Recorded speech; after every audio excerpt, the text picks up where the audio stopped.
Congresswoman Ocasio-Cortez, before we discuss campaign finance reform, I need to inform you that as of 6 a.m. this morning, you are the subject of an FBI criminal investigation for campaign finance fraud, wire fraud, tax evasion, and obstruction of justice. FBI Deputy Director Dan Bongino's words hit the House Oversight Committee hearing room like a flashbang grenade. No warning, no buildup, just detonation. Alexandria Ocasio-Cortez froze mid-gesture. Her finger still pointed at the witness table, where she'd been about to grill another witness about corporate dark money in politics. The irony was about to become crushing. Her mouth opened slightly, then closed, then opened again. No sound came out. The hearing room, packed with reporters, cameras, congressional staff, and political observers, erupted into absolute chaos. Reporters were shouting questions. Camera operators scrambled for better angles. Congressional aides frantically texted their bosses. Twitter was probably melting down already. "What?" AOC finally managed her voice, cracking on the single syllable. The confident, fiery tone she'd carried into the hearing had vanished completely. This is outrageous, Mr. Chairman. I demand." "Ma'am," Bongino interrupted, his voice carrying the flat, professional authority of a cop who'd done this 1,000 times. "You have the right to have legal counsel present during questioning. You have the right to decline to answer questions that might incriminate you under the Fifth Amendment. Do you understand these rights as I've explained them?" Chairman James Comer was banging his gavel, trying unsuccessfully to restore order. Democrats were shouting over each other. Republicans leaned forward with expressions ranging from shock to barely concealed satisfaction. C-SPAN's cameras were capturing every millisecond. "You're reading me my rights!" AOC's voice rose in octave indignation, mixing with something that looked an awful lot like fear. "This is political persecution. This is exactly the kind of—" Congresswoman Bongino cut through her protest like a knife through butter. "On March 15, 2018, you received a wire transfer of $47,000 from an entity called New Dawn Consulting, LLC. This company was registered in Delaware 23 days before that transfer. It has no website, no office, no employees, and no business operations. It exists solely on paper." He opened a red folder stamped with FBI evidence across the top and pulled out a bank record. The document appeared on screens throughout the hearing room. "That $47,000 was deposited into your personal checking account at Amalgamated Bank in New York. Not your campaign account. Your personal account. 22 days later, you transferred $43,000 from your personal account to your campaign account and reported it as a personal loan to campaign. But it wasn't your money, was it? It was someone else's money laundered through a shell company, then funneled into your campaign to circumvent campaign finance limits." He pulled out another document, a corporate registration form. FBI forensic accountants traced New Dawn Consulting, LLC through 2 intermediary shell companies back to a dark money network operated by the same entities you've spent your entire congressional career denouncing. The same corporate interests you claim to fight against. They were funding you, illegally, through hidden channels, and you knew it. AOC's face had gone pale. Her chief of staff sitting behind her was frantically whispering something in her ear. Her communications director was typing furiously on her phone. Her lawyer, when had he arrived, was trying to get her attention, making urgent hand gestures that clearly meant, "Stop talking." But AOC couldn't stop herself. "You're claiming I took corporate money. That's a lie. My campaign is funded by the people, by grassroots donors, by working families who believe in—" "Ma'am," Bongino interrupted again, and this time his voice carried an edge of something cold. "Between March 2018 and November 2024, your various campaigns and associated political committees received $4.3 million in contributions that FBI Financial Forensics has determined were fraudulent. Fake donors, stolen identities, money laundering, dark money disguised as small-dollar grassroots contributions."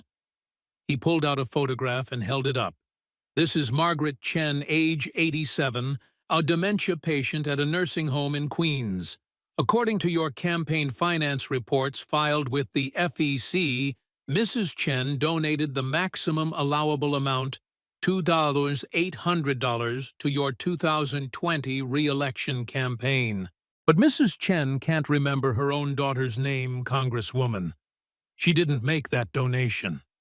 Someone stole her identity and used it to funnel illegal money into your campaign. That's identity theft. That's wire fraud. That's a federal crime." The photograph remained on the screens, an elderly Asian woman with white hair, smiling vacantly at the camera, clearly suffering from advanced dementia. "Mrs. Chen is one of 847 donors we've identified whose names, addresses, and identities were used without their knowledge or consent to make contributions to your campaigns. 847 victims of identity theft. 847 federal crimes. And the money didn't come from them. It came from somewhere else, sources you were legally required to disclose, but deliberately concealed." Bongino closed the folder with a sharp snap. "You ran for office promising to get money out of politics. And you built your brand on being different, on rejecting corporate money, on representing working people, on fighting corruption. But the FBI has evidence that you did exactly what you claim to oppose. You took dirty money. You laundered it through fake donors. You lied to the Federal Election Commission. You committed fraud. Systematic, deliberate, comprehensive fraud." He leaned forward slightly. "So when you ask this committee to reform campaign finance laws, Congresswoman, I'd suggest you're asking the wrong question. The question Americans should be asking is, how did the bartender from the Bronx become a millionaire by breaking the very laws she claims to champion?" Alexandria Ocasio-Cortez sat frozen in her chair, her carefully cultivated image of righteous populism cracking apart in real time. She'd walked into this hearing thinking she was the prosecutor. She'd had no idea she was actually the defendant. "You're going to need a lawyer, Congresswoman," Bongino said matter-of-factly. "A good one. A very good one. Because what I just described is only the campaign finance fraud. We haven't even discussed the tax evasion yet, or the insider trading, or the obstruction of justice, or the—" Mr. Chairman, AOC's lawyer was on his feet, now his voice urgent. "I need to confer with my client immediately. I request an immediate recess." Denied. Chairman Comer said, his gavel coming down hard. Deputy Director Bongino was invited to testify about FBI investigations into campaign finance violations. He's testifying. Representative Ocasio-Cortez chose to participate in this hearing. She'll hear what he has to say. Comer looked at Bongino with something resembling respect. "Deputy Director, please continue. I believe you mentioned tax evasion." Dan Bongino smiled the cold professional smile of a cop who'd just gotten everything he needed on record. "Yes, Mr. Chairman, I did. And this is going to take a while." He had 7 more folders on the table in front of him. All of them had Alexandria Ocasio-Cortez's name on them. Bongino opened his second folder with the deliberate precision of a prosecutor building a case brick by brick. 25 years in law enforcement, NYPD, Secret Service, FBI, had taught him that how you presented evidence mattered almost as much as the evidence itself. Let's start with your 2018 primary campaign, Congresswoman, because that's where this all began. That's where you learned how easy it is to cheat. He pulled out a thick stack of printouts, hundreds of pages of Act Blue donation records. Act Blue is the primary fundraising platform for Democratic candidates. Small donors make contributions online. Act Blue processes them, and the money flows to campaigns. It's supposed to be transparent. Every donor's name, address, occupation, and employer must be reported to the FEC. That's federal law. Bongino spread several pages across the table. Your 2018 primary campaign reported raising $194,000 from small donors, individuals contributing less than $200 each. Very impressive for a first-time candidate with no name recognition. The story you told was compelling, working people pooling their limited resources, powering a grassroots revolution. The media loved it. You won that primary by just 4,000 votes. That small dollar money made the difference. He looked up at AOC. Except it wasn't real. Bongino pulled out a map of New York's 14th congressional district with hundreds of red dots marked on it. FBI forensic accountants analyzed every single donation to your 2018 primary campaign. We found some interesting patterns. 127 donations totaling $22,450 came from addresses that don't exist. Empty lots, abandoned buildings, addresses that were never valid. But someone used those addresses to make donations in the names of real people who live elsewhere. He pulled out a specific example. Jose Ramirez, occupation listed as construction worker, address listed as 1847 Webster Avenue, Bronx. That address is an empty lot. Has been for 6 years. But according to your FEC filings, Jose donated $175 to your campaign through Act Blue on April 3, 2018. Bongino pulled out another document. We found the real Jose Ramirez. He lives in New Jersey. He's never heard of you. He didn't donate to your campaign.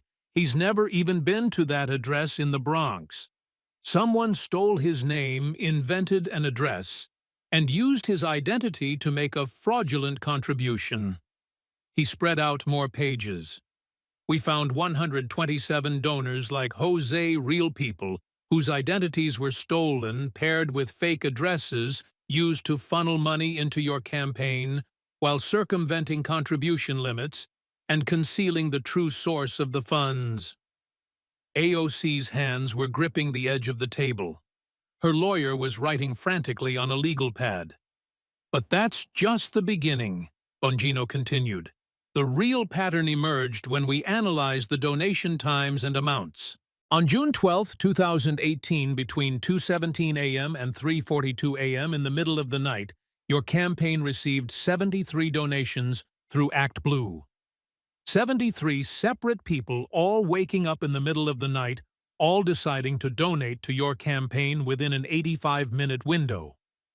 He let that sink in. The FBI interviewed 41 of those donors. None of them made donations at 2 a.m. In fact, 38 of them said they never donated to your campaign at all. Their names and information were used without their knowledge. That's identity theft. That's wire fraud. Bongino pulled out a forensic banking analysis charts showing money flows. So we traced where the money actually came from. The credit card numbers used for these donations, when we subpoenaed the records, all traced back to a series of prepaid debit cards purchased in bulk from a single source. Those cards were loaded with funds from wire transfers originating from You'll Love This, New Dawn Consulting, LLC, the same shell company that later paid you $47,000 directly. He pulled out corporate registration documents. New Dawn Consulting LLC was registered on February 21, 2018 in Delaware.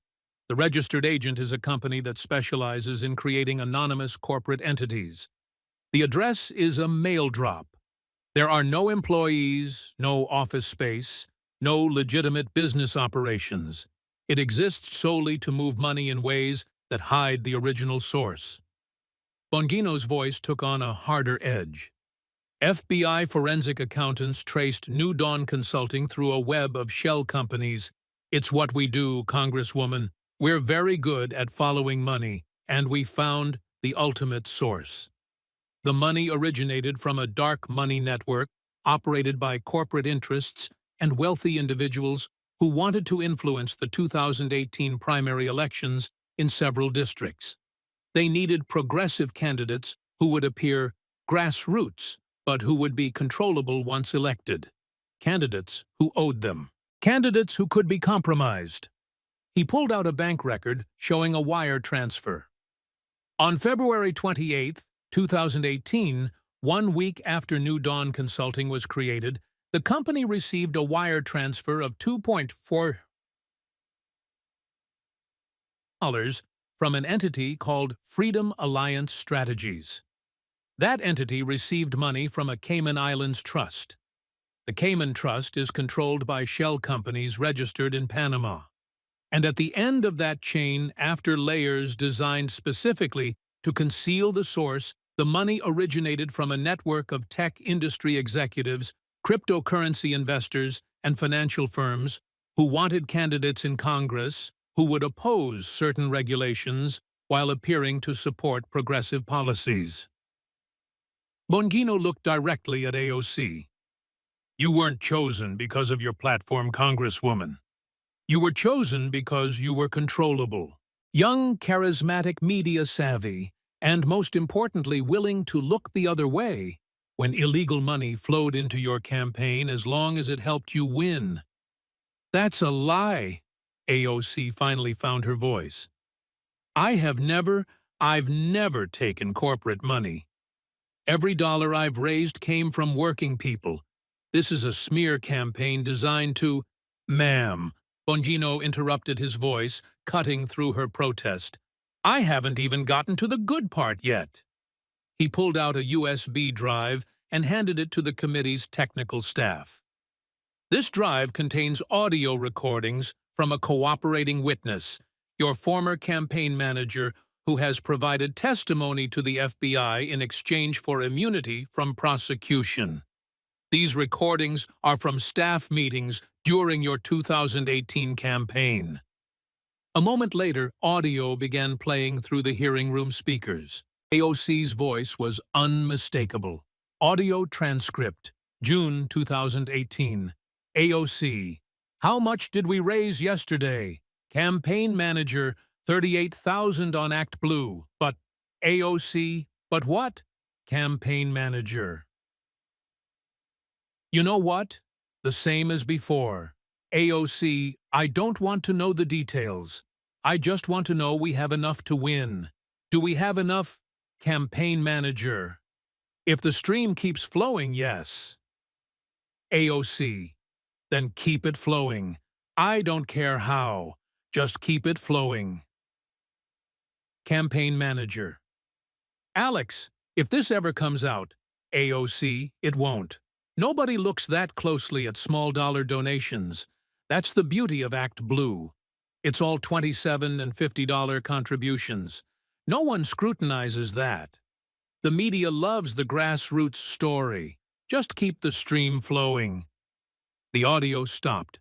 The hearing room was dead silent. AOC's face had gone completely white.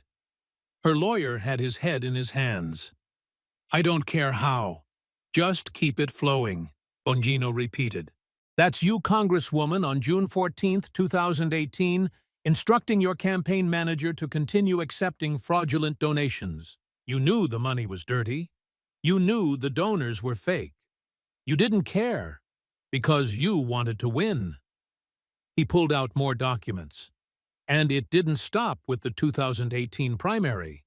Your 2018 general election campaign received an additional $340,000 in fraudulent contributions.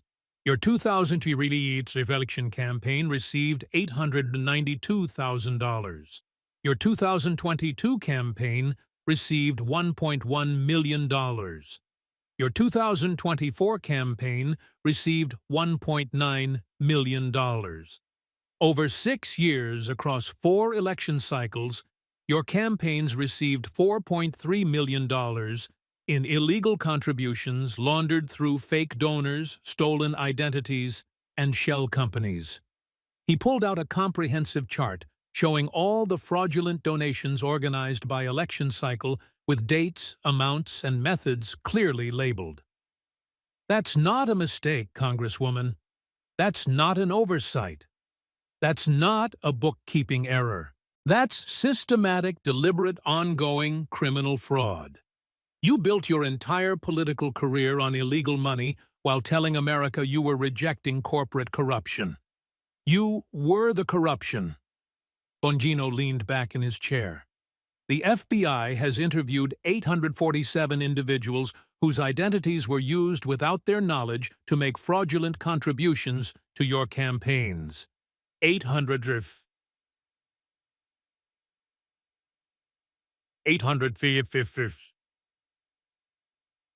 of identity theft, 847 counts of wire fraud. Every single one is a federal felony carrying up to 20 years in prison. He let that number hang in the air. But you know what the most interesting part is? The real Jose Ramirez, the construction worker whose identity was stolen for that $175 donation, he's actually a Trump supporter. He voted against you twice, and his stolen identity was used to help fund your campaign. The irony is almost poetic. Bongino closed the folder. You committed fraud, Congresswoman. Comprehensive, systematic, sustained fraud across 6 years and 4 election cycles. You violated federal campaign finance laws 850 times. You violated wire fraud statutes 847 times. You lied to the Federal Election Commission repeatedly. And you did it all while building a brand as someone who was different, someone who was fighting corruption. He pulled out the next folder. But that's just the campaign finance side. Should we talk about the tax evasion now, or would you like to invoke your Fifth Amendment rights first? AOC sat frozen, her political career disintegrating in real time on national television. Her lawyer leaned forward and whispered urgently in her ear, "Don't say another word. Not another word." But the damage was done.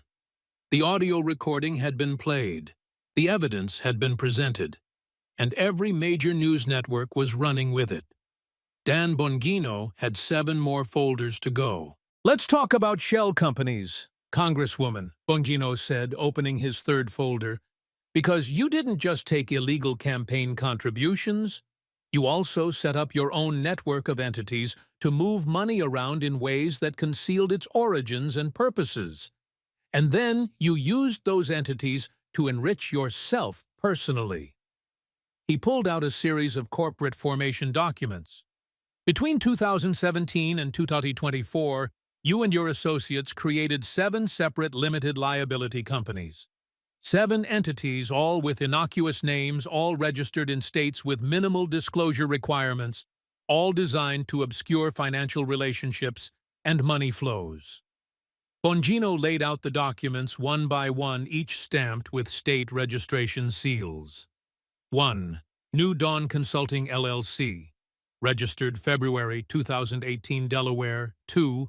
Courage to Change PSC, registered March 2018, DC. 3.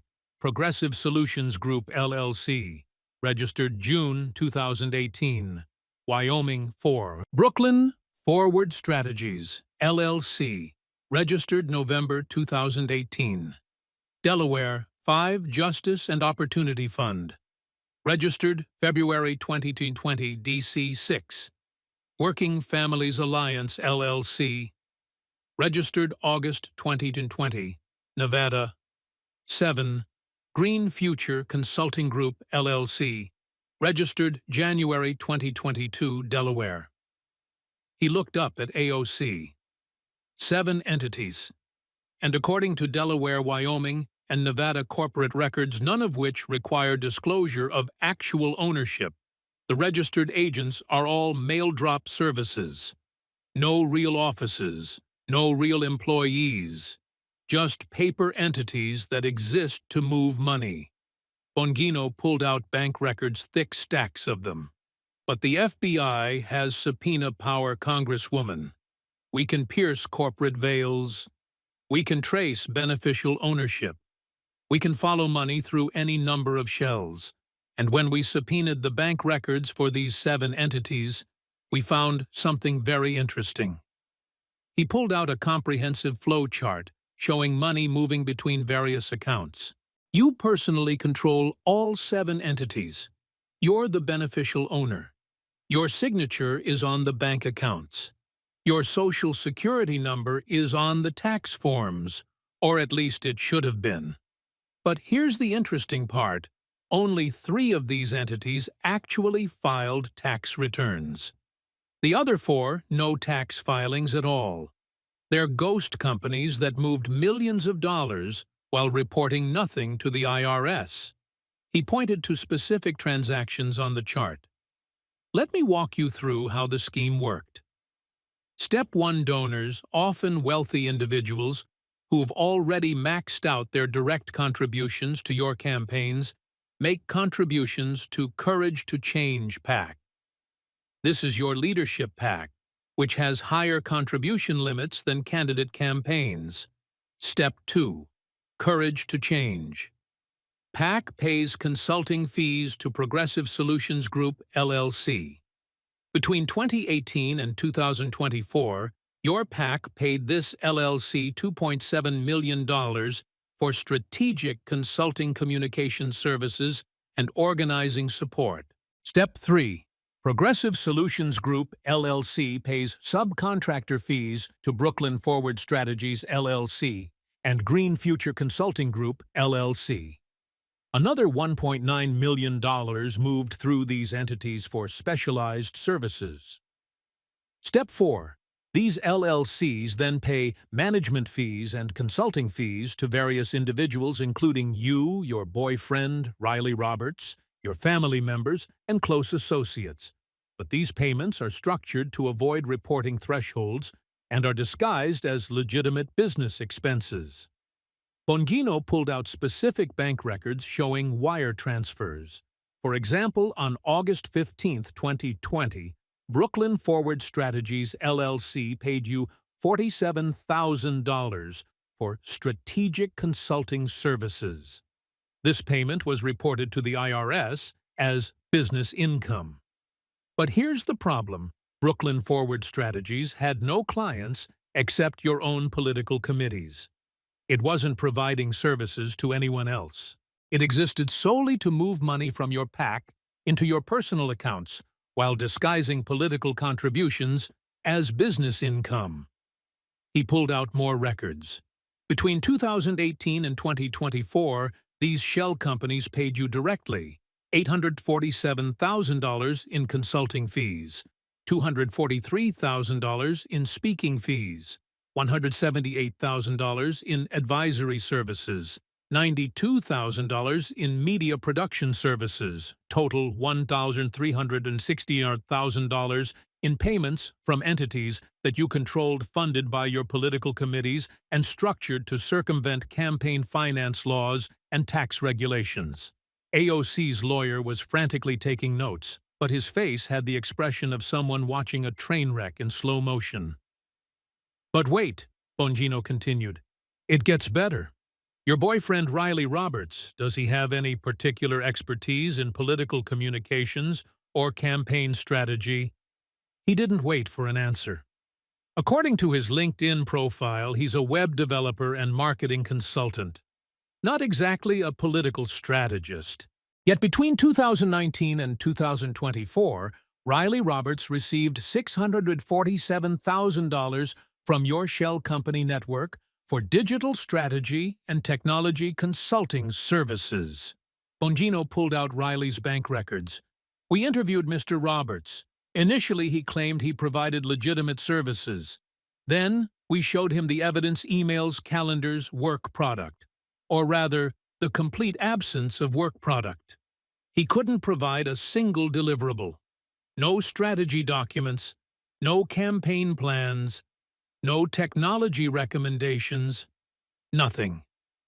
Eventually, he admitted that the payments were compensation for supporting your career and making sacrifices to be with you while you were in Congress. He pulled out a deposition transcript. Here's what Riley Roberts told FBI agents under oath. Alex said the LLCs were a normal way for members of Congress to pay their partners and family members. She said everyone does it. She said it was legal as long as we reported the income. I trusted her. Bongino looked at AOC. Your boyfriend trusted you. And you used him as part of a scheme to funnel political money into personal income. That's not love, Congresswoman. That's conspiracy to commit fraud. He pulled out more bank records showing payments to AOC's family members. Your mother, Blanca Ocasio-Cortez, received $127,000 from Progressive Solutions Group LLC between 2019 and 2023 for community outreach coordination. Your brother Gabriel received $83,000 for constituent services support. Neither of them had any qualifications for these roles. Neither could provide any evidence of work performed. These were disguised gifts paid for with political money and structured to avoid gift tax reporting requirements. Bongino leaned forward. So let's add it up. Between 2018 and 2024, you moved approximately $2.1 million from your political committees through this shell company network, and approximately $2.2 million of that ultimately went to you and your immediate family members. You converted political donations which have strict legal limitations into personal income through a maze of LLCs designed specifically to obscure the transactions. He pulled out more documents. And here's where the tax evasion comes in. You reported some of this income on your tax returns, the payments that were too large or too visible to hide. But you deliberately underreported approximately $1.4 million in income that flowed through these entities. Money that should have been reported as either campaign contributions, which would be illegal because they exceeded limits, or as personal income, which would have triggered substantial tax liability. Bongino pulled out IRS Form 1040's AOC's tax returns for 2018 through 2024. Let's look at your 2020 tax return. You reported $174,000 in congressional salary. You reported $42,000 in book advance income. You reported $17,000 in speaking fees. Total reported income, $233,000. But according to bank records, you actually received $562,000 that year, including $329,000 that flowed through your LLC network and was never reported to the IRS. He pulled out a comprehensive spreadsheet showing year-by-year discrepancies. Over 6 years, the FBI calculates you underreported $1,387,000 in taxable income. At your tax bracket, that represents approximately $470,000 in evaded federal income taxes, plus penalties and interest. That's tax evasion, Congresswoman. That's a federal crime under 26 U.S.C. Section 7201, carrying up to 5 years in prison per year of violation. AOC's hands were shaking now. Her face had gone from pale to almost gray. But here's my favorite part, Bongino said. pulling out property records. In November 2021, you purchased a condominium in Washington, D.C. for $1.8 million. A very nice place in Navy Yard. Great views, high-end finishes. Very expensive for someone whose official salary is $174,000 a year and who claimed to have $7,000 in savings when first elected to Congress. He pulled out mortgage documents. You put down $400,000 cash, nearly a quarter of the purchase price. Your mortgage application claimed you had savings from book royalties, speaking fees, and family gifts. But we traced the actual source of that down payment. Want to guess where it came from? He answered his own question. Brooklyn Forward Strategies LLC transferred $427,000 to your personal checking account in October 2021. 3 weeks later, you made the down payment on your condo. The money moved political PAC, shell company, your account, real estate. That's money laundering, Congresswoman. That's 18 U.S.C. Section 1956. That's up to 20 years in prison. Bongino closed the folder with a definitive snap. You created a network of shell companies to move political money into your personal accounts, while avoiding campaign finance limits, tax reporting requirements, and financial disclosure laws. You enriched yourself and your family to the tune of more than $2 million. You evaded nearly $500,000 in taxes. You laundered money to buy real estate. And you did it all while telling America you were a working-class champion fighting against the rich and powerful. He pulled out the next folder. But I'm not done yet. Should we discuss the insider trading now? Because that's when things get really interesting. AOC looked like she might physically collapse. Her lawyer had given up taking notes and was just staring at the table. Chairman Comer banged his gavel. I think we need a 15-minute recess. Deputy Director, will you be ready to continue? Oh, I'll be ready, Mr. Chairman, Bongino said with that cold cop smile. I've got 4 more folders to go. After the recess, Bongino returned to the witness table with a new folder, this one noticeably thicker than the previous ones. AOC had changed seats, her lawyer now positioned directly beside her, one hand on her arm, as if physically restraining her from speaking. Let's talk about your stock trading, Congresswoman, Bongino began, because this is where your greed got really obvious. He opened the folder to reveal brokerage statements, hundreds of pages of them. Members of Congress have access to classified briefings, confidential information, and advanced knowledge of policy decisions that can move markets. This creates obvious opportunities for insider trading. That's why the Stock Act, the Stop Trading on Congressional Knowledge Act, was passed in 2012. It explicitly prohibits members of Congress from using non-public information for personal financial gain. Bongino pulled out AOC's financial disclosure forms required by House ethics rules. According to your financial disclosures when you were first elected in 2018, you reported 0 stock holdings. You told the New York Times you had about $7,000 in savings and student loan debt. You positioned yourself as someone who couldn't afford to own stocks, a working-class champion who didn't participate in Wall Street's game. He pulled out brokerage statements. But that was a lie. In January 2019, your first month in Congress, you opened a brokerage account at E-Trade under your own name and Social Security number. Your initial deposit was $15,000. Where did that money come from? According to bank records, it was transferred from Brooklyn Forward Strategies LLC, one of your shell companies. Bongino spread out trading records across the table. And then you started trading. Aggressively. Between January 2019 and November 2024, you executed 347 stock trades, purchases, sales options, contracts. The total value of securities traded exceeded $2.8 million. For someone who claimed she couldn't afford to own stocks, he pulled out a timeline chart showing trades alongside her committee assignments and classified briefings. You serve on the House Financial Services Committee and the House Oversight Committee.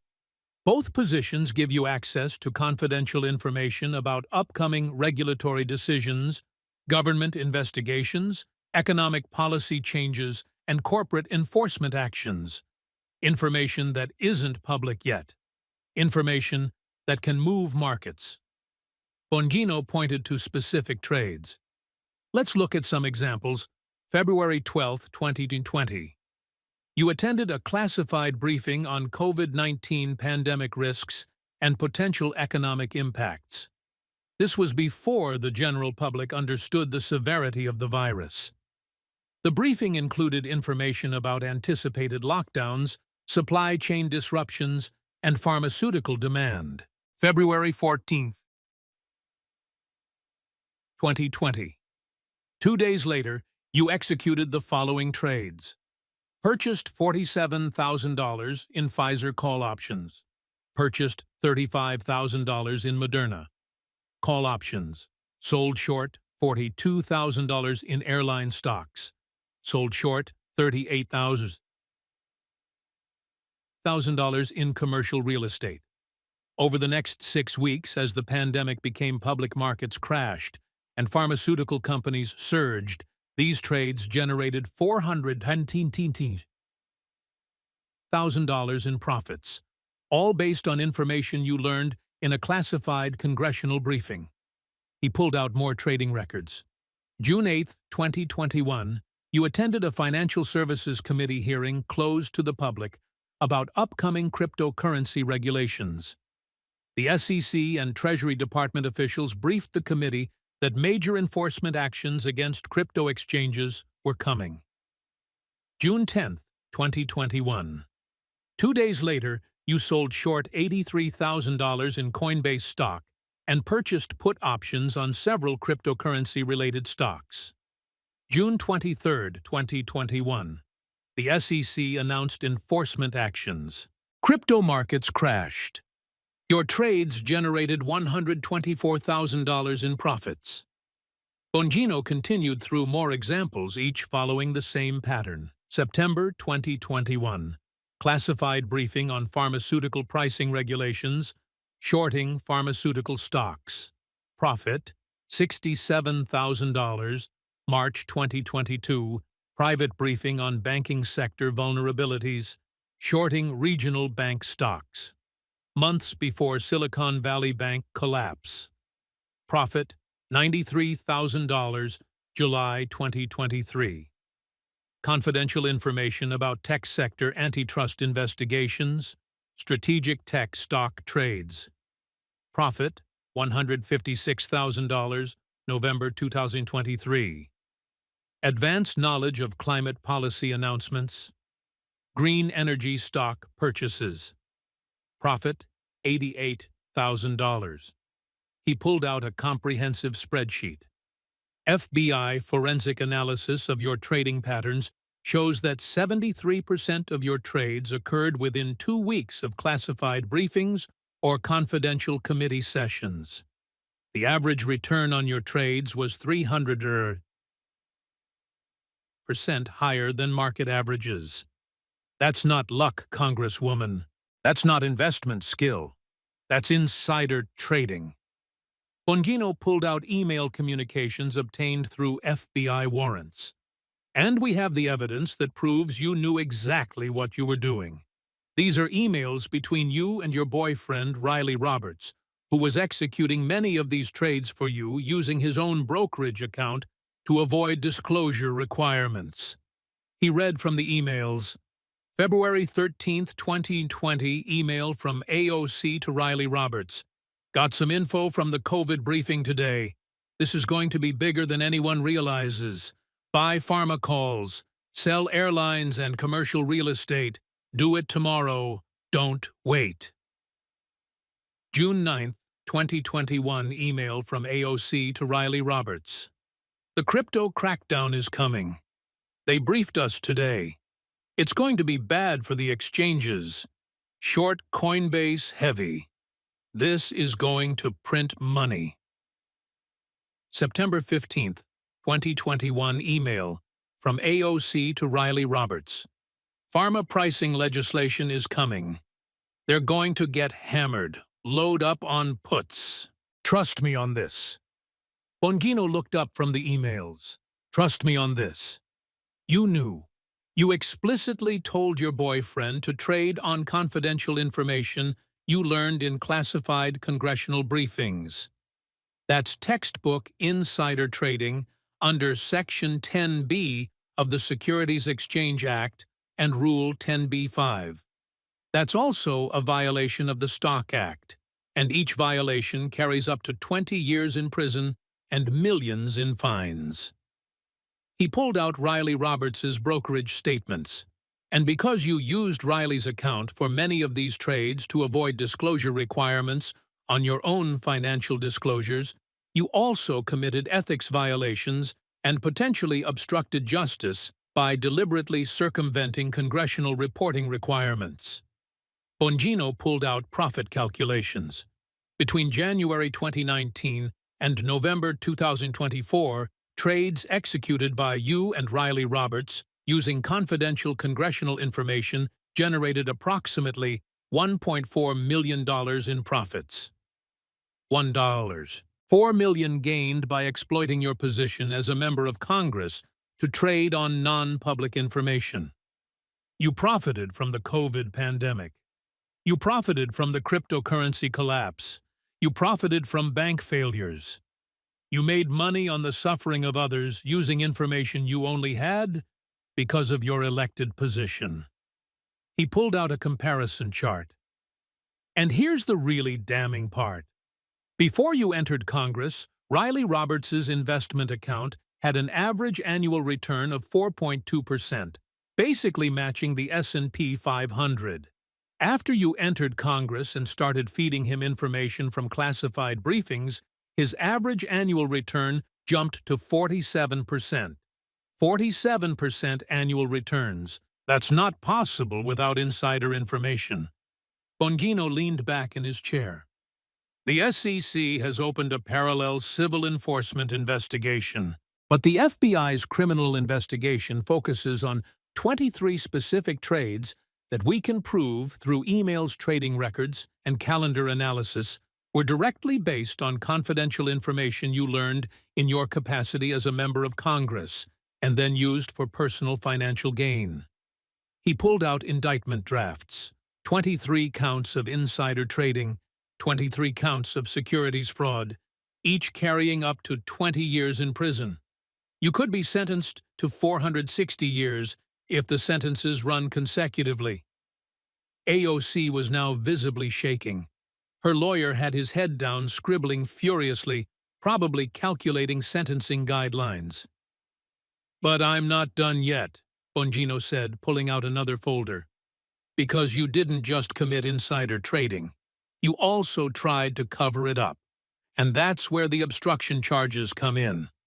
He pulled out screenshots of deleted emails. In August 2024, when you learned that the FBI had opened an investigation into congressional stock trading, you attempted to destroy evidence. You deleted 47,128 emails from your congressional email account. You had Riley delete emails from his personal accounts.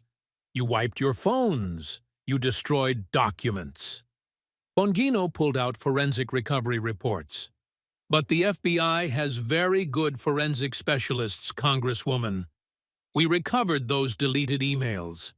We recovered the communications where you explicitly told Riley to trade on classified information. We recovered everything. He pulled out a particularly damning email chain. This email is from August 23, 2024, 2 weeks after you learned about the FBI investigation sent from your personal Gmail to Riley. "We have a serious problem. The FBI is looking at congressional stock trades. Delete everything. Every email where we discussed trades after my briefings. Wipe your account. Factory reset your phone. Get rid of any records of the trades if possible. We need to make this go away before it destroys everything we've built. Bongino looked directly at AOC. That's obstruction of justice, Congresswoman. That's destruction of evidence. That's conspiracy to obstruct a federal investigation. Each of those is a separate federal crime carrying up to 20 years in prison. He closed the folder. You didn't just commit insider trading. You got caught. And then you tried to cover it up. You destroyed evidence. You deleted communications. You attempted to obstruct a federal investigation. And in doing so, you turned what might have been civil securities violations into serious federal felonies.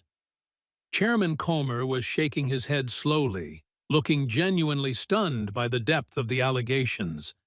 Deputy Director Comer said, "Is there more?" "Yes, Mr. Chairman," Bongino replied.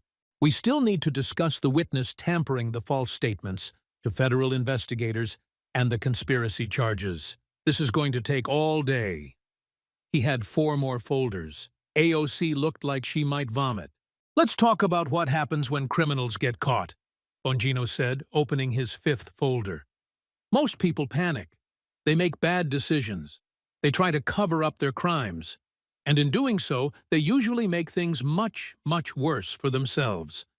He pulled out a timeline document. On August 14, 2024, the Wall Street Journal published an investigative report about suspicious stock trading patterns by several members of Congress. You weren't named specifically in the article, but the report described trading patterns that matched your activity almost perfectly. 3 days later, the FBI opened a formal investigation. Bongino pulled out phone records. On August 19, 2024, 2 days after the FBI investigation began, you made 47 phone calls. 47 calls in 1 day.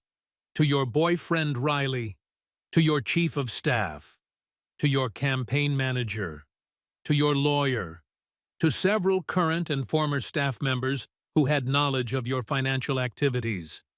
He pulled out transcripts of phone conversations obtained through court-authorized wiretaps. The FBI had already begun surveillance of your phone communications based on probable cause that you were engaged in securities fraud. We have recordings of many of these calls. Let me share some highlights.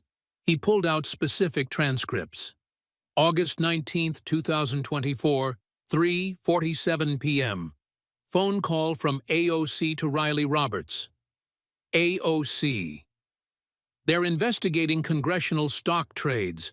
The FBI. This could destroy us. Riley. What do we do, AOC? We need to delete everything. Every email where I told you about briefings before you made trades. Every text message. Everything on Signal. Wipe it all. Riley. Alex, that's AOC. I don't care if it looks suspicious. It's better than them having the evidence. Delete it all. Today.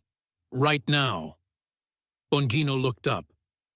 That's conspiracy to obstruct justice. That's destruction of evidence. And it's all on tape. He pulled out more transcripts. August 20th, 2024, 10:23 a.m. Phone call from AOC to her Chief of Staff, AOC. The trading thing is a problem. We need to get ahead of it. Chief of Staff. What do you want me to do, AOC? The emails where I forwarded briefing info, we need to make those disappear. Can you access my congressional email server, Chief of Staff? I can delete them from your inbox, but it has backups, AOC. Then delete them everywhere. Tell it it's a security precaution. Tell them whatever you need to tell them. Just make those emails disappear. Bongino continued. Your Chief of Staff followed your instructions. He accessed the House email servers and deleted 47,128 emails from your congressional account. He told the IT department it was a routine security maintenance operation, but the IT staff found it suspicious and reported it to the House Inspector General. He pulled out IT logs showing the mass deletion. The Inspector General immediately notified the FBI. We obtained emergency preservation orders for all your electronic communications. We seized backup servers. We recovered every deleted email. And in doing so, we found not just evidence of insider trading, but evidence of your attempts to destroy that evidence. Bongino pulled out more phone transcripts. But you didn't stop there. You also began contacting former staff members who might be potential witnesses against you. He pulled out a particularly damning transcript. August 23, 2024, 8:17 p.m. Phone call from AOC to former campaign staffer Jessica Martinez. AOC. Hey Jess, it's Alex. I wanted to check in with you. Jessica. Hi, it's been a while. What's up, AOC? I heard the FBI might be asking questions about campaign stuff from 2018. If they contact you, I want you to know you don't have to talk to them. Jessica. Why would they ask me about AOC? Look, there were some irregularities with Act Blue donations back then. I didn't know about them at the time. I had no idea what was happening. If they ask you if I knew about the fake donors, the answer is I didn't know. Okay, I found out later just like everyone else. Jessica. But Alex, you told me to, AOC. I never told you to do anything. Whatever happened was not my idea. You need to remember that. If you say I knew, it makes you look complicit. We both need to say we didn't know. That protects both of us. Jessica. This sounds like you're asking me to lie. AOC. I'm asking you to remember things correctly. There's a difference. Bongino looked up from the transcript. That's witness tampering. That's obstruction of justice. That's suborning perjury. And it's all recorded because Jessica Martinez immediately called the FBI after that conversation and agreed to cooperate with the investigation. She wore a wire for every subsequent conversation with you. He pulled out more recordings. After that phone call, you contacted 9 other current and former staff members with similar messages. 8 of them reported your contacts to the FBI. 6 agreed to cooperate as witnesses. 1 of them recorded additional conversations on their phone. Bongino pulled out a recorded conversation transcript. This is from a meeting you held with 3 staff members at your D.C. condo on August 27, 2024. One of the attendees was recording on their phone AOC. Listen, if the FBI comes around asking questions, this is what you need to remember. I never explicitly told anyone to use fake donor names. I never explicitly instructed anyone to funnel dark money through Act Blue. If people made mistakes with donations, that was their initiative, not mine, Daffer 1. But you literally said to keep the money flowing, AOC. I said to keep fundraising. That's different from instructing specific illegal activity. The distinction matters legally. You need to understand that distinction. Daffer 2. Alex, this sounds like you're asking us to coordinate stories, AOC. I'm asking us to accurately remember what happened. There's a difference between coordination and accurate memory. We all need to have accurate memories about what I did and didn't know. Bongino shook his head. That's conspiracy to obstruct justice. That's coordinating false testimony. And it was all recorded. He pulled out more evidence. But the cover-up didn't stop with witness tampering. You also made false statements to federal investigators when they interviewed you. He pulled out FBI interview reports, FD 302 forms, documenting witness interviews. On September 15, 2024, FBI agents attempted to interview you voluntarily. Your lawyer was present. The agents advised you that you were not under arrest, but that lying to federal agents is a crime under 18 U.S.C. Section 1001. You agreed to answer questions. Bongino pulled out the interview transcript. The agents asked you, did you ever provide Riley Roberts with information from classified congressional briefings that he then used to execute stock trades? Your answer, no, never. Riley manages his own investments. I don't tell him what to trade. That was a lie. We have emails where you explicitly told him to make specific trades based on classified information. He pulled out more questions and answers. The agents asked, did you ever use information from congressional briefings to make personal investment decisions? Your answer, I don't really trade stocks. I have a small brokerage account, but I rarely use it. That was a lie. You executed 307 trades totaling $2.8 million in volume. The agents asked, have you ever deleted any emails or communications that might be relevant to this investigation? Your answer, no. All my emails are preserved in the congressional system. That was a lie. You had deleted 47,128 emails just 3 weeks earlier.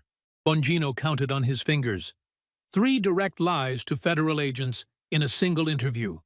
Each one is a separate violation of 18 U.S.C. Section 1001. Each one carries up to 5 years in prison.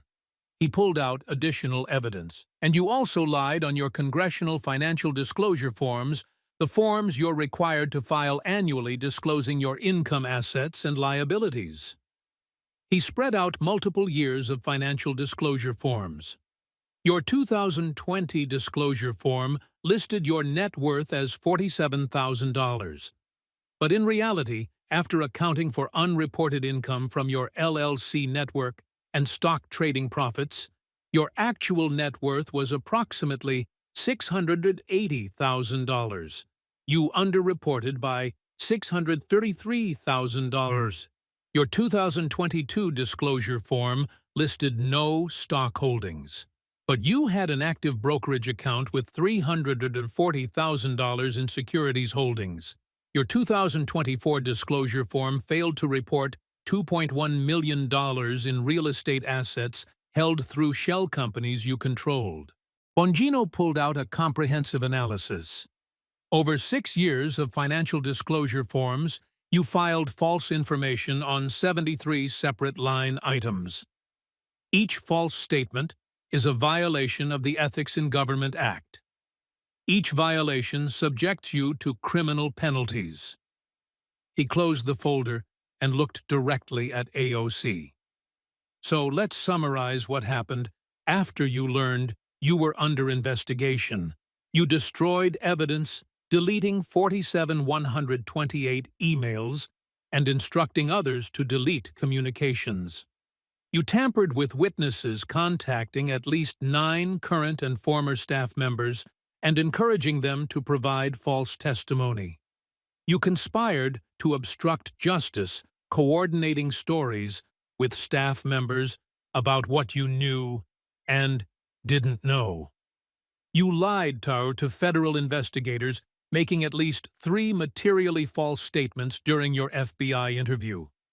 You filed false financial disclosures, concealing income assets and liabilities on required congressional ethics forms. And you did all of this because you knew you were guilty. You knew you'd committed campaign finance fraud. You knew you'd committed insider trading. You knew you'd evaded taxes. And you tried to cover it all up. Bongino leaned forward. But here's the thing about cover-ups. Congresswoman, they always make things worse. What might have been civil violations became criminal offenses. What might have resulted in fines became federal felonies. And what might have destroyed just your career is now going to send you to prison for a very long time. He pulled out the next folder, this one labeled Indictment. The federal grand jury has returned a true bill. You've been indicted on 47 counts, 17 counts of wire fraud related to campaign finance violations, 9 counts of money laundering, 6 counts of tax evasion, 23 counts of securities fraud and insider trading, 12 counts of obstruction of justice, 7 counts of witness tampering, 3 counts of making false statements to federal investigators, 11 counts of ethics violations and false financial disclosures. If convicted on all counts, you're facing up to 280 years in federal prison. The hearing room was dead silent. AOC had tears streaming down her face. Her lawyer looked shell-shocked. You'll be formally arraigned next week, Bongino continued. At that time, you'll enter a plea. The U.S. Attorney's Office has authorized me to inform you that they are willing to discuss a plea agreement if you choose to cooperate with ongoing investigations into other members of Congress who may have engaged in similar conduct. He closed the indictment folder. But if you choose to go to trial, the government is fully prepared to present this evidence to a jury. And based on what I've shown you today, I believe the jury will convict you on every count. Chairman Comer finally spoke, his voice somber. Representative Ocasio-Cortez, do you have anything to say? AOC's lawyer immediately responded, my client will be invoking her Fifth Amendment rights and declining to make any statements at this time. Very well, Comer said. This hearing is adjourned. Deputy Director Bongino, thank you for your testimony. As the gavel came down, cameras captured AOC with her head in her hands, her political career in ruins, her freedom about to be taken away. The bartender from the Bronx had become a millionaire, and soon she would become a convicted felon. United States District Court, Southern District of New York, United States of America, v. Alexandria Ocasio-Cortez, Defendant Indictment Case. Number 24 CR 11847 KPF. The grand jury charges count 1 conspiracy to commit wire fraud, 18 U.S.C. Section 1349 between approximately March 2018 and November 2024 in the Southern District of New York and elsewhere, Alexandria Ocasio-Cortez. The defendant and others, known and unknown, knowingly and willfully conspired to devise and execute a scheme to defraud the United States and obtain money and property by means of false and fraudulent pretenses, representations, and promises in violation of Title 18 United States Code Section 1343. The object of the conspiracy was to solicit, accept, and conceal illegal campaign contributions through the use of fraudulent donor identities, shell companies, and straw donor schemes, thereby circumventing federal campaign finance laws and defrauding the Federal Election Commission and the United States Treasury. Counts 2 through 18. Wire fraud, 18 U.S.C. Section 1343. 17 separate counts detailing specific wire transfers of fraudulent campaign contributions.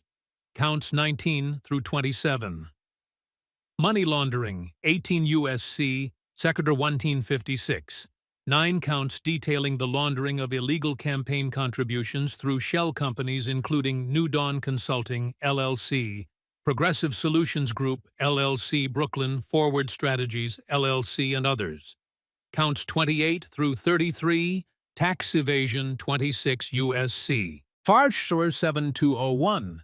For the tax years 2019 through 2024, Alexandria Ocasio-Cortez willfully attempted to evade and defeat federal income tax by failing to report income of approximately $1,387,000 received through shell companies and illegal sources. B. Filing false tax returns that substantially understated her taxable income. C. Claiming false deductions for personal expenses disguised as business expenses. D. Using shell companies to conceal taxable income from the Internal Revenue Service. Total tax loss to the United States Treasury, $470, $384, plus interest and penalties. Counts 34 through 56 securities, fraud and insider trading, 15 U.S.C. Sector 78J, B. 17 CFR 240.1 B5, 23 counts detailing specific instances of trading on material non-public information obtained through classified congressional briefings. Counts 57 through 68. Obstruction of justice, 18 U.S.C. Paprika funds.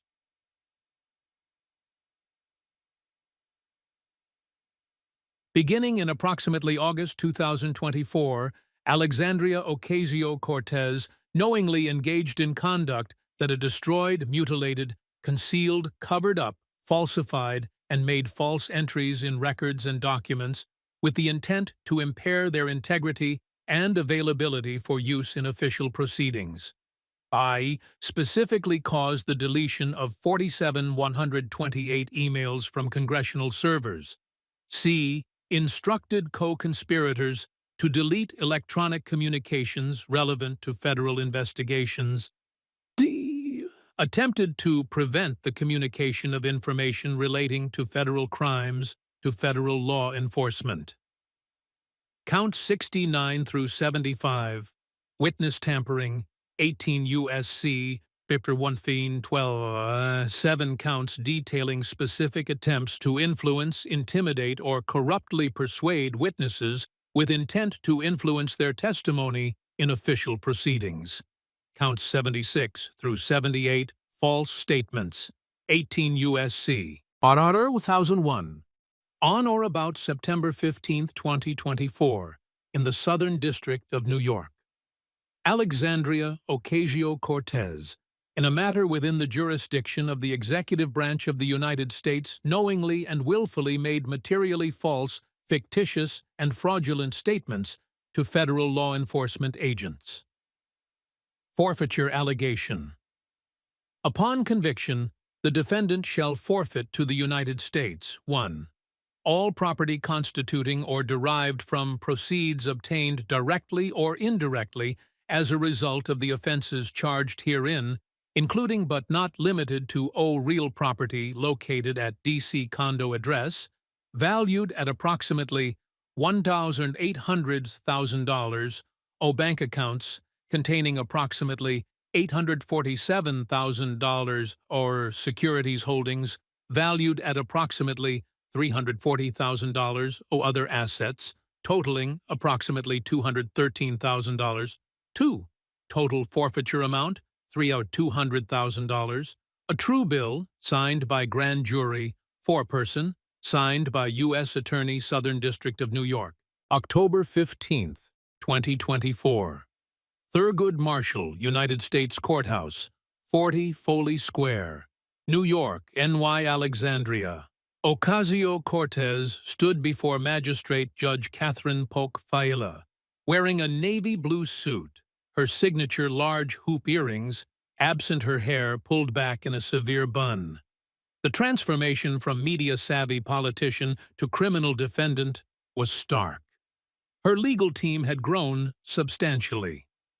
Lead defense attorney Mark Geragos stood beside her, flanked by 3 other attorneys carrying boxes of legal documents. The prosecution table held assistant U.S. attorneys from the Southern District of New York's Public Corruption Unit. "All rise," the bailiff announced as Judge Failla entered. The judge reviewed the indictment briefly, then looked at AOC. "Ms. Ocasio-Cortez, you've been indicted on 78 counts of federal crimes, including wire fraud, money laundering, tax evasion, securities fraud, obstruction of justice, witness tampering, and making false statements.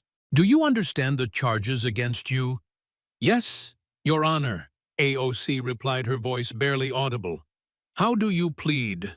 Mark Geragos stepped forward. "Your Honor, my client pleads not guilty to all charges." "Very well. Now we need to address bail. The assistant U.S. attorney stood.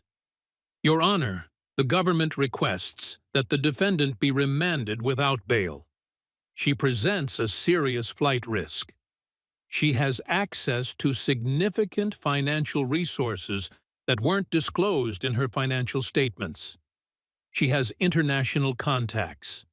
And she has already demonstrated a willingness to destroy evidence and tamper with witnesses when she believed she was under investigation.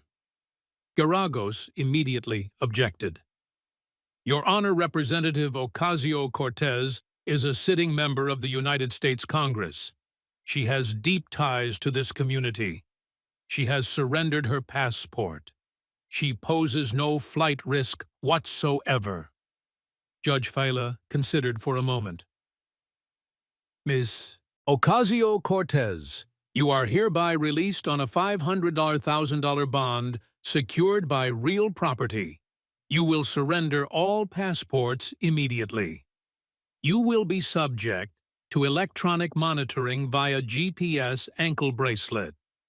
You are prohibited from leaving the southern and eastern districts of New York without prior court approval. You are prohibited from contacting any witnesses in this case except through your attorneys. You are prohibited from accessing any electronic communications except through devices approved by pre-trial services that allow for monitoring. Any violation of these conditions will result in immediate revocation of bail and detention pending trial. She banged the gavel. Trial is set for March the 3rd, 2025. Discovery deadlines will be provided by separate order. We're adjourned.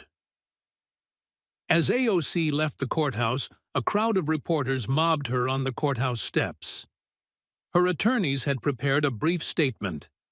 Representative Ocasio-Cortez maintains her innocence. These charges are politically motivated. She looks forward to her day in court, where she will be vindicated. But the cameras caught something else AOC's face as she climbed into the waiting car. The confident, progressive firebrand was gone.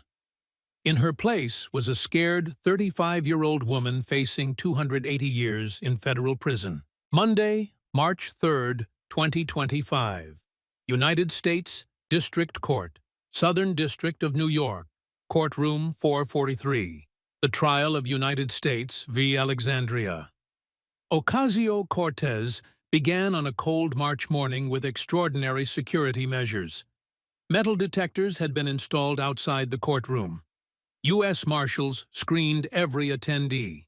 The judge had denied requests to live-stream the proceedings, but every major news organization had reporters inside. Judge Catherine Polk-Failla presided, a careful, methodical jurist known for running tight courtrooms. The jury had been selected after 2 weeks of voir dire, 7 women, 5 men diverse in age and ethnicity, representing a true cross-section of New York. AOC sat at the defense table wearing a modest gray suit, her long hair pulled back, minimal makeup. Gone was the progressive politician persona.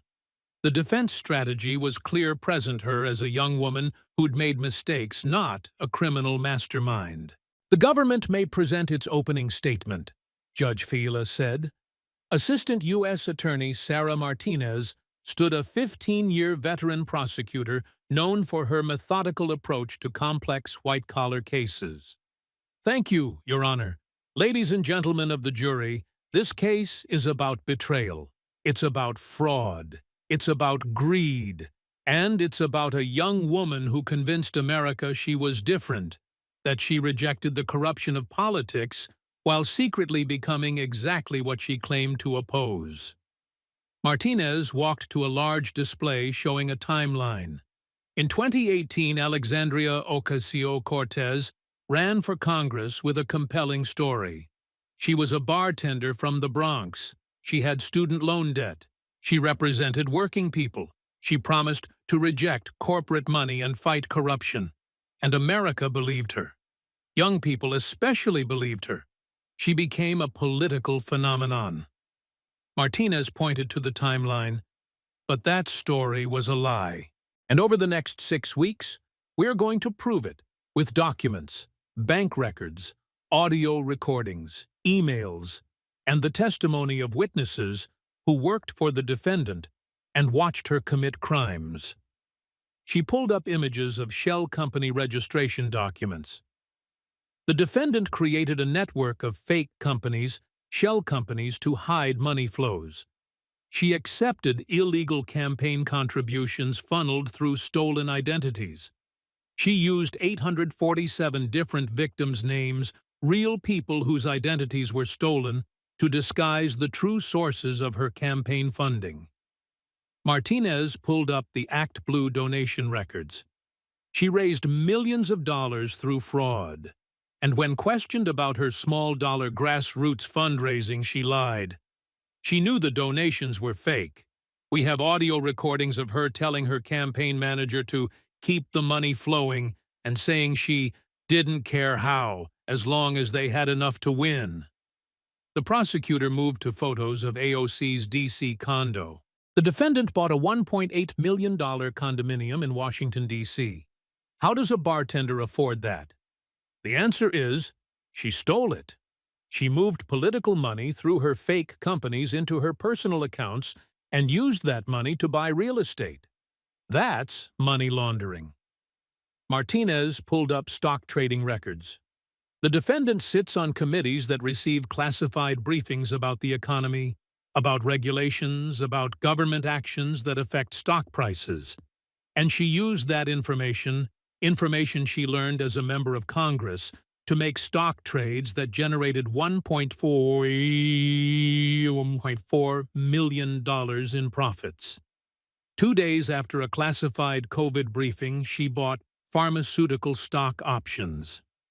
Days after a classified cryptocurrency regulation briefing, she shorted crypto exchanges. That's insider trading. That's securities fraud. The prosecutor's voice hardened.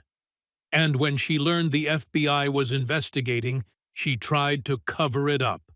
She deleted 128 emails. She instructed others to destroy evidence. She contacted witnesses and tried to coordinate false testimony. She lied to FBI agents. That's obstruction of justice. Martinez walked back to face the jury directly. Over the next 6 weeks, you're going to hear from former staff members who watched the defendant commit these crimes.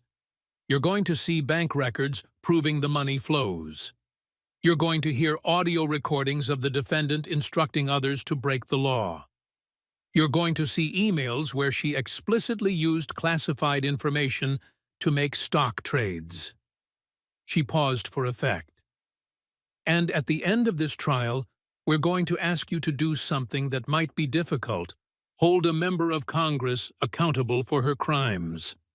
The defendant thought she was above the law. She thought her political brand would protect her. She was wrong. Martinez returned to her seat. Thank you. Judge Faifila looked to the defense table. Mr. Garagos, your opening statement. Mark Garagos stood, a legendary defense attorney known for representing high-profile clients. He exuded confidence as he approached the jury. Ladies and gentlemen, the government just spent 20 minutes telling you about crimes. But here's what they didn't tell you: my client, Alexandria Ocasio-Cortez, is not a criminal. She's a young woman who won an election against impossible odds and then got caught up in a political system that's designed to destroy anyone who threatens the establishment. Garagos walked along the jury box, making eye contact with each juror. Is Alex perfect? No. Did she make mistakes? Probably. Did some people around her make questionable decisions? Possibly. But making mistakes is not a crime. And the government is going to have to prove beyond a reasonable doubt that Alex knowingly and intentionally committed each and every crime they've charged.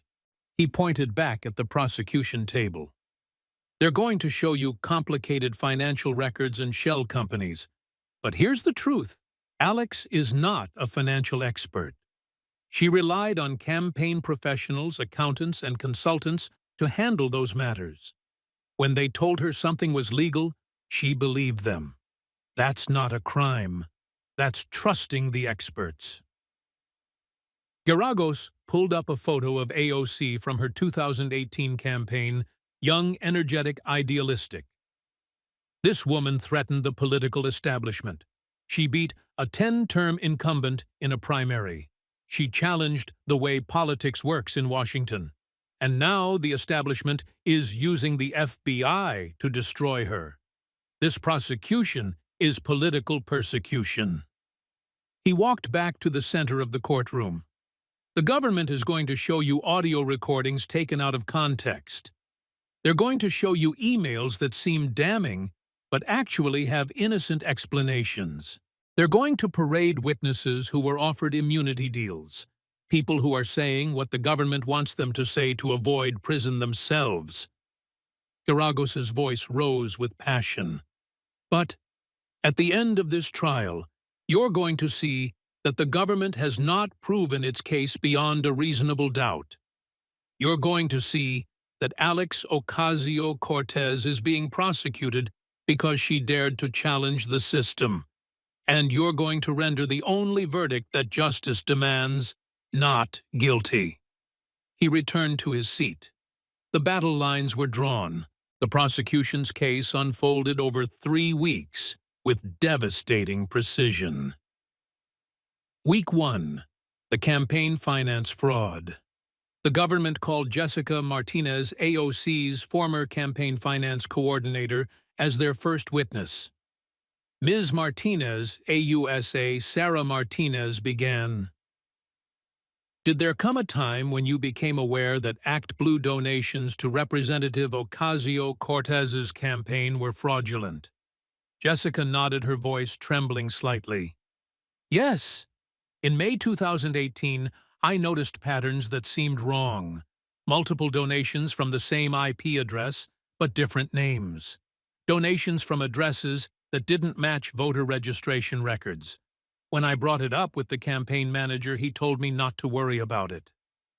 Did you ever discuss these concerns with the defendant directly? Yes.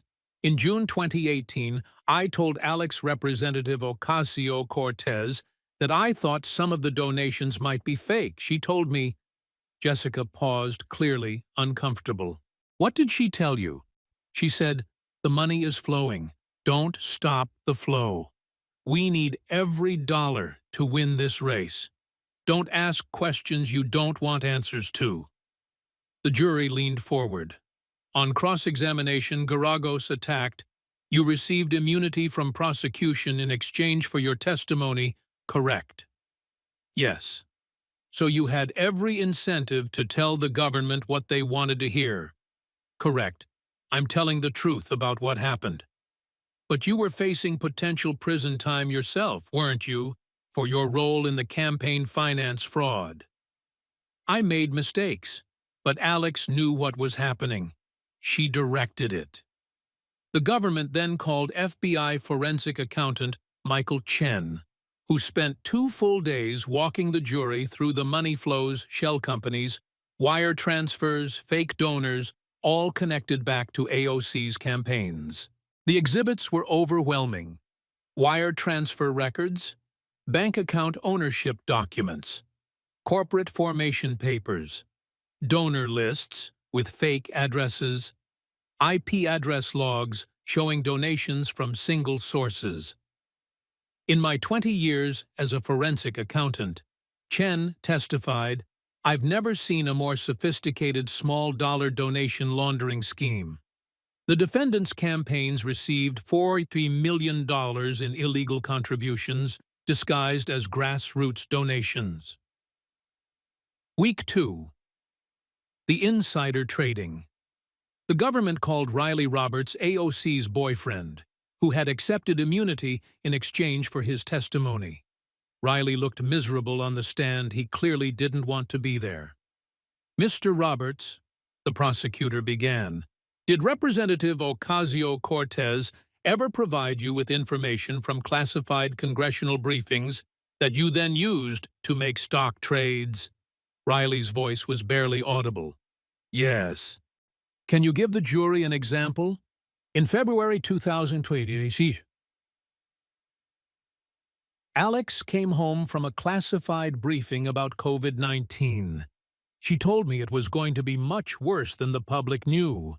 She told me to buy pharmaceutical stocks and short airlines. I did. We made over $400,000. Did she tell you this information was classified? She said, "Don't tell anyone where you heard this. This briefing was classified." And did you understand that trading on that information was illegal? Riley paused. Yes, I knew it was wrong. But Alex said everyone in Congress does it. She said it was a victimless crime. The prosecution then played the emails, the ones where AOC explicitly told Riley to make trades based on classified information. Got some info from the COVID briefing today. This is going to be bigger than anyone realizes. Buy pharma calls, sell airlines. Do it tomorrow. Don't wait. The jury heard AOC's own words directing illegal trades. On cross-examination, Garagos tried to create doubt. "Mr. Roberts, you loved Alexandria, didn't you?" "Yes." "And she broke up with you when she found out you were cooperating with the FBI, correct?" "Yes." "So you're angry at her. You want revenge." Riley looked up, tears in his eyes. "I'm angry at myself. I loved her, and she used me to commit crimes. Then she threw me away to save herself." Week 3, the cover-up. The government's star witness was AOC's former chief of staff, Saikat Chakrabarti, who had also received immunity. Chakrabarti testified about the mass email deletion, the witness tampering the coordinated false statements. He described meetings where AOC explicitly instructed staff to get rid of evidence and to align our stories before FBI interviews. "Did you believe what you were doing was legal?" the prosecutor asked. "No, I knew we were obstructing justice. I knew we were destroying evidence. But Alex said if we didn't, we'd all go to prison. She said the FBI wouldn't be able to prove anything without the emails." The prosecution then played the audio recording, the one from the August 27th meeting at AOC's condo, where she explicitly told staff to coordinate our stories. The jury heard AOC's voice. "If people made mistakes with donations, that was their initiative, not mine. You need to understand that distinction. We all need to have accurate memories about what I did and didn't know." Even some of AOC's supporters in the courtroom gallery looked uncomfortable. The defense case. Garagos put on a defense, but it was weak. He called character witnesses people who knew AOC as a caring, principled person. He called expert witnesses who testified about the complexities of campaign finance law and how someone could innocently violate technical regulations. But he couldn't explain away the audio recordings. He couldn't explain away the explicit emails. He couldn't explain the shell companies, the deleted evidence, or the witness tampering. And critically, Garagos made the decision not to put AOC on the stand. The risk was too great. The prosecution would eviscerate her on cross-examination. Closing arguments. AUSA Martinez was clinical in her closing. "Ladies and gentlemen, this case is not complicated. The defendant committed fraud. She stole from the American people. She profited from her position. She destroyed evidence. And she tried to blame everyone but herself." Martinez pointed to the mountain of evidence. "You've seen the bank records. You've heard the audio recordings. You've read the emails. You've heard testimony from people who worked for her and watched her commit these crimes. The evidence is overwhelming. The defendant is guilty, and your verdict should reflect that truth." Garagos's closing was emotional, but unpersuasive. The government wants you to believe that Alexandria Ocasio-Cortez is a criminal mastermind. But look at her. She's 35 years old. She was a bartender 3 years before she got elected. Does she look like a criminal mastermind? Or does she look like a young woman who got in over her head? But the jury had seen too much evidence. After 7 days of deliberation, the jury sent word that they'd reached a verdict. The courtroom packed with reporters, spectators, and sitting in the gallery, FBI Deputy Director Dan Bongino, who'd traveled from Washington to witness the conclusion of the investigation he'd led. Judge Fela entered. As the jury reached a verdict, the jury foreperson stood. "We have your honor. On count 1 conspiracy to commit wire fraud, how do you find? We find the defendant guilty."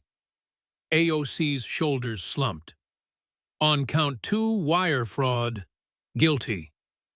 Count 3, guilty. It continued for nearly 20 minutes. The jury convicted AOC on 73 of 78 counts. Guilty on all campaign finance fraud charges. Guilty on all money laundering charges. Guilty on all tax evasion charges. Guilty on 21 of 23 insider trading charges.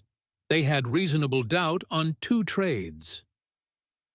Guilty on all obstruction charges. Guilty on all witness tampering charges. Guilty on all false statement charges. When the foreperson finished, AOC was crying openly, her face in her hands. "The defendant is remanded to custody pending sentencing," Judge Fela ordered. Sentencing is scheduled for June 15, 2025. U.S. Marshals handcuffed AOC and led her from the courtroom. The transformation was complete from progressive icon to convicted felon. June 15, 2025. Alexandria. Ocasio-Cortez stood before Judge Fela for the final time wearing an orange prison jumpsuit. She'd been held at the Metropolitan Detention Center in Brooklyn for 3 months, awaiting sentencing. "Ms. Ocasio-Cortez," Judge Fela began, "you've been convicted of 73 counts of federal crimes. Before I impose sentence, do you wish to address the court?" AOC's attorney had advised her to show remorse. She stood, her voice shaking. "Your Honor, I want to apologize. I made terrible mistakes. I got caught up in the pressure of politics. I let down everyone who believed in me. I betrayed the people I promised to represent. I'm deeply sorry." But Judge Fela had read the pre-sentence investigation report. She knew AOC had shown no remorse until after conviction. She knew AOC had tried to blame everyone else until the evidence became overwhelming. "Ms. Ocasio-Cortez," the judge said, her voice cold, "you stood before America and promised to be different. You condemned corruption. You condemned politicians who sold out to wealthy interests. And then you became exactly what you claimed to oppose." The judge reviewed the evidence. You defrauded the Federal Election Commission with $4.3 million in illegal contributions. You evaded $470,000 in federal taxes. You engaged in insider trading that generated $1.4 million in illegal profits. You laundered money through shell companies. You destroyed evidence. You tampered with witnesses. You lied to federal investigators. Judge Fela looked directly at AOC. You betrayed every person who believed in you. You validated every negative stereotype about politicians. You proved that your entire brand was a lie. You were not a working-class champion. You were a fraud. She reviewed the sentencing guidelines. The guidelines suggest 25 years. The government has requested 30 years. Your attorneys have requested leniency based on your age and lack of prior criminal history. Judge Fela paused. This court finds that a substantial sentence is necessary. Your crimes were calculated deliberate and sustained over years. You showed no remorse until after conviction. You have accepted no real responsibility. This court sentences you as follows: 15 years on the campaign finance fraud charges, 8 years on the money laundering charges to run consecutively, 5 years on the tax evasion charges to run consecutively, 10 years on the insider trading charges to run consecutively, 5 years on the obstruction charges to run consecutively. Total sentence, 43 years in federal prison. You will serve at least 85% of this sentence before parole eligibility, approximately 37 years. You will be 72 years old before you're eligible for release. AOC collapsed into her chair, sobbing. Additionally, you will forfeit all assets obtained through your criminal conduct, $3.2 million in accounts, property, and securities. You will pay $470,000 in restitution to the IRS. You will be permanently barred from holding federal office. Judge Faila looked at the U.S. Marshals. The defendant is remanded to the custody of the Bureau of Prisons. She will be designated to FCI Danbury, a low-security federal prison for women. Bailiff, please remove the defendant. As marshals led AOC from the courtroom, for the last time she glanced back at the gallery, at the reporters, at the spectators, at the FBI agents who'd investigated her. Dan Bongino sat in the back row, his face impassive. He'd done his job. Justice had been served. For Alexandria Ocasio-Cortez, AOC is currently serving her 43-year sentence at FCI Danbury in Connecticut. Her prison number is 473820I4. Her earliest possible release date is May 2062, when she'll be 72 years old. Her appeals have been denied at every level. The Second Circuit upheld her conviction. The Supreme Court declined to hear her case. She shares a cell with 2 other inmates. She works in the prison kitchen for $0 per hour. She's allowed limited phone calls and email access through the prison's TrueLanks system. Her boyfriend, Riley Roberts, never visited. Her mother visits once a month. The progressive movement that rallied behind her initially has largely moved on. Some supporters claim she was politically persecuted. Most have accepted that the evidence was overwhelming. She'll be in prison for the rest of her productive adult life. For Dan Bongino, FBI Deputy Director Bongino held a single press conference after the sentencing. This investigation was about evidence, not politics. Alexandria Ocasio-Cortez committed serious federal crimes: campaign finance fraud, insider trading, tax evasion, obstruction of justice. The FBI collected evidence, presented it to prosecutors, and a jury of her peers found her guilty. That's how the justice system works. If a Republican member of Congress committed the same crimes, I would investigate with equal vigor. The FBI doesn't care about party affiliation. We care about conduct. And Ms. Ocasio-Cortez's conduct was criminal. That's all I have to say. His approval ratings remained extraordinarily high. Overall, 68%, Republicans 91%, Independents 64%, Democrats 39%. Bongino continued serving as FBI Deputy Director, focusing on public corruption cases. 3 other members of Congress were subsequently indicted based on evidence uncovered during the AOC investigation. For Congress, the House passed the Congressional Accountability and Anti-Corruption Act with overwhelming bipartisan support. Mandatory real-time disclosure of all stock trades by members. Prohibition on members trading individual stocks. Only index funds allowed. Quarterly audits of member-controlled entities and PACs.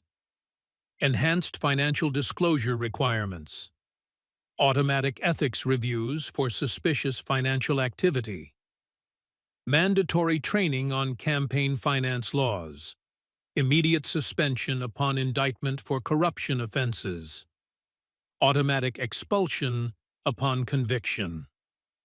The Senate passed a companion bill. AOC's case became the definitive example of congressional corruption in the modern era. Law schools study it. The FBI Academy uses it for training. Political science courses analyze what went wrong. For America, the lesson was clear. No matter who you are, no matter how popular you become, no matter what political brand you build, if you commit crimes, you will be caught.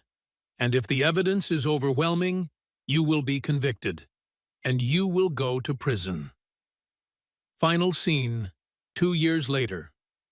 Dan Bongino sat in his FBI office reviewing files for another corruption investigation, another member of Congress, more suspicious stock trades, more shell companies.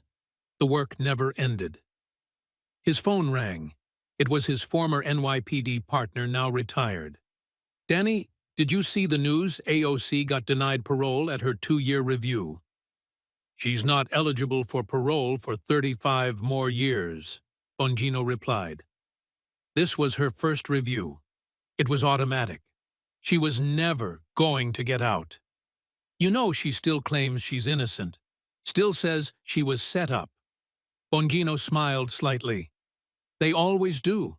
But 3 different federal judges reviewed the case on appeal. All upheld the conviction. The evidence was overwhelming. You did good work on that case.